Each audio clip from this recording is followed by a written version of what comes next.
Clemson gives ACC expansion a hard no. August 15th is the day to watch in the ACC, and Dabo Swinney loved the balance he saw at the Tigers' first scrimmage of 2023.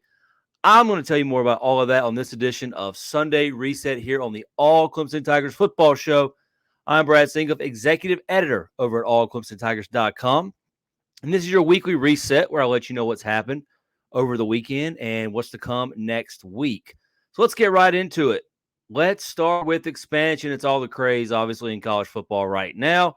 And the ACC presidents were mulling over potentially adding Stanford and Cal even late into this past week. But multiple reports said that Clemson was part of a 4-school group along with Florida State, North Carolina, and NC State that was blocking the path of adding those two Pac-12/Pac-4 schools. Now, those four, I wouldn't say they're necessarily aligned, but they were certainly against the idea of expanding, and the league needed 12 votes, and with counting Notre Dame, there's 15 schools voting, so 4 hard no's means no expansion. Now, things can always change, but I don't see those 4 schools budging right now.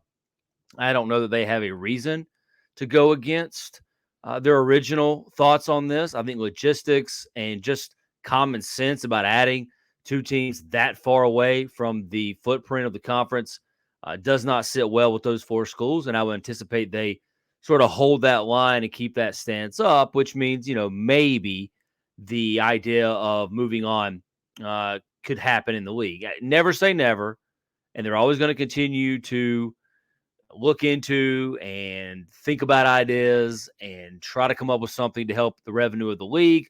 Right now, I do not think it is adding those 2 teams, and I think those 4 schools in particular are very aware of that, and that's why they gave it the old hard no on ACC expansion. Definitely not dead, and the idea of expansion, the idea of change coming to this conference, not quite over yet. Circle your calendars coming up a couple days from now. On August 15th, that will be on a Tuesday. The deadline to let the ACC know you're leaving so that they can start planning out 2024 is on August the 15th. That's the day you have to alert the league. As of right this moment, and it's a Sunday, I have no information that tells me otherwise, but I don't think there's any movement coming on that front before the deadline. Never say never, and a lot of things are going on behind the scenes. A lot of things are being kept quiet, but I don't foresee Florida State, I don't foresee Clemson or anybody else right now getting their stuff together and finding a way to get out of the league by August 15th. Doesn't mean it won't happen down the road, doesn't mean it won't happen next summer or before next year's deadline, but I think they're in the clear for 2024 season. I think you'll expect to see all of the teams that are within the conference staying within the conference. Now, again, that does not mean that conversations aren't continuing. Do I think that Clemson and Florida State are aligned in a lot of ways? Yes. Do I think the saber rattling by Florida State was all for naught?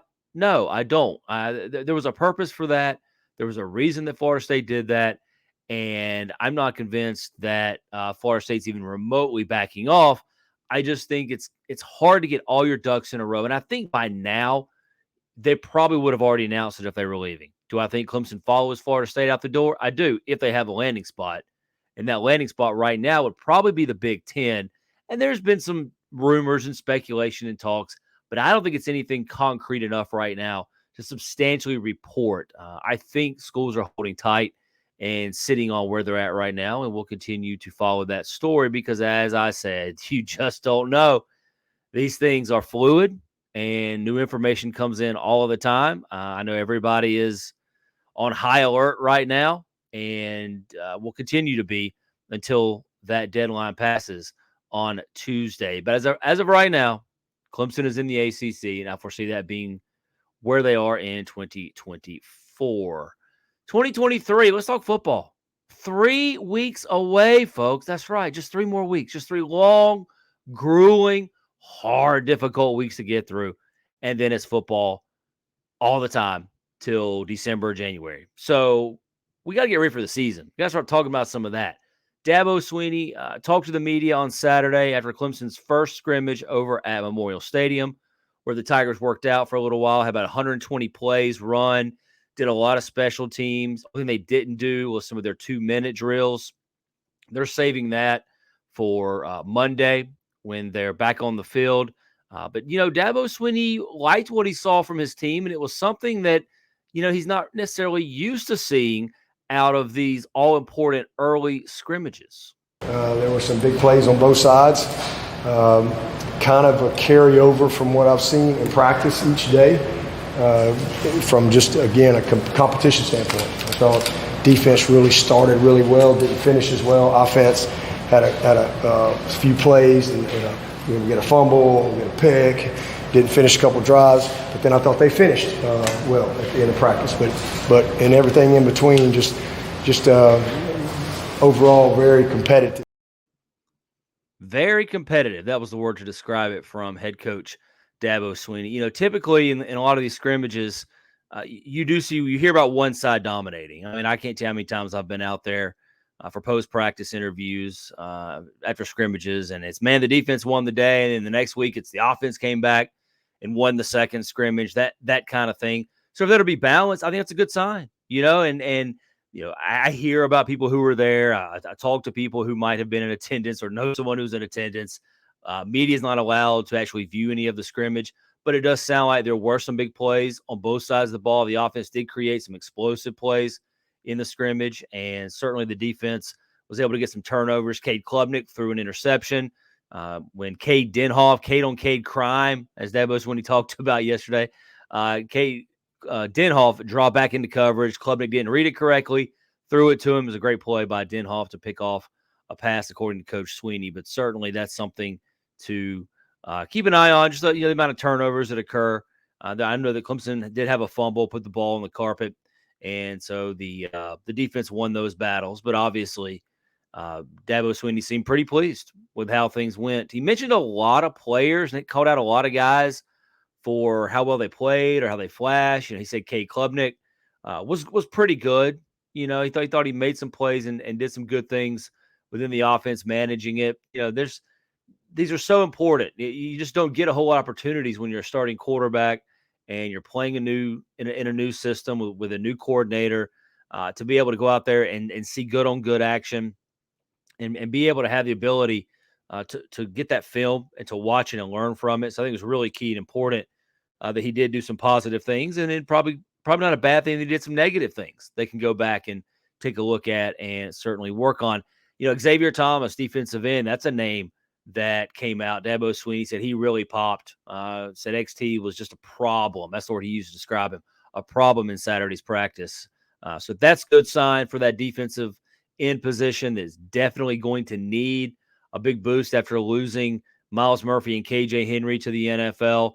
In steps, XT for his final year at Clemson, along with Justin Maskell, who Dabo Swinney also thought played well. So it's important to get those guys some good looks and some good reps. And, they're handling these scrimmages kind of carefully with the veterans. Like Ruka Rororo did not participate, the defensive tackle. He set out. Dabo Swinney said, hey, some of these guys that we know they can play, we know what they can do. We're just not going to put them out there at risk and get too many reps. And, that's the thing about these scrimmages. You don't have a lot of time. 120 plays sounds like a lot, I know, but not when you are, repping 3 teams. And you've got to get looks from young guys. They know Cade Klubnik's going to start. They know that XT is going to start. They know that Rook's going to start. They've got to get the other guys ready. And to do that, you've got to get film. You've got to get them in those high intensity situations, game-like situations, and be able to figure out who's going to help you and who's not, and where they need to improve, where they need to do a lot of instruction on. So I think that's what this scrimmage was really about. So you may hear more about the benefits of this first scrimmage leading into next week, and we'll talk about that here in just a moment. One other thing that Coach Swinney did mention yesterday, Hunter Helms, the backup quarterback, number 2 behind Cade Klubnik, is out seemingly for at least a couple of weeks.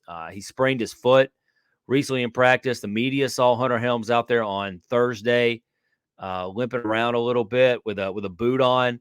So obviously he's not full go right now. Paul Tyson, the transfer from Arizona State, via Alabama, is now running the number 2s with that group. So Hunter Helms is going to take a few weeks to heal up. Sounds like he probably will be back and available by the opener on Labor Day night against the Duke Blue Devils. So that's a good sign.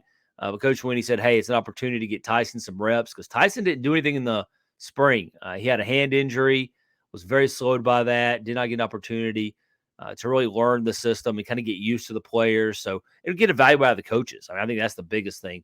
The coach needs to see him and help them figure out if they do need him, what they would do. Chris Fazzina is going to continue to hold that red shirt on him. They want to get him through this year. They called him their quarterback of 2023 and 2024 recruiting classes. So we'll see if they continue to pull that off. Coach Sweeney said, the only way they would get rid of the red shirt on him is if something were happening to Klubnik. And as of right now, that's not a big concern. But a lot more to get to in spring practice or in fall practice coming up throughout this week. And the Tigers will be back on the field. They've got another practice inside Memorial Stadium on Monday. And the media will get a chance to talk to Coach or get a chance to find out what happened in that scrimmage after it's over. Won't be allowed in. But I think that may be more of a situational type thing. I think they've got another big one over there on, I believe it's Wednesday. They're back at it with their second big scrimmage. So there's a lot to do and a lot to work through in a short amount of time because the week after this, they start getting ready for classes. Fall camp will wrap up. So still some time left to get some serious work in where they're not held to the 20 hours a week rule and that they can spend as much time as they possibly can with the players, doing as much install learning, evaluating, and of course, get out on the field and getting after it too. Some other quick things here on a Sunday. Did you see Justin Ross caught a nice touchdown pass? First of his career, the former Clemson wide receiver with the Kansas City Chiefs. Got a chance to get on the field in their preseason game against the Saints and got that touchdown. Happy for Justin Ross. Hopefully this season is going to go well for him. He was injured all of last year, just did not heal up from that foot injury that he suffered at Clemson. And so it took him a little bit of time to get back out there. But they got a lot of high hopes for him, and that's a good sign that he got out there and played well for the Chiefs. Brian Brzee was also on the field for the Saints earlier today.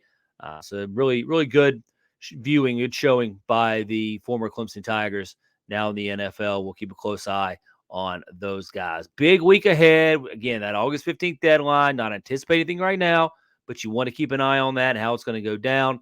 Plus, more Clemson practice. We got everything coming up on allclemsontigers.com. Make sure you go there and check out everything that's going on with the fall camp and our coverage and our previews and getting you ready for the season. We're still a week and a half away out from our next live show on August 23rd. You want to make note of that. We'll be at Alumni Hall in downtown Clemson.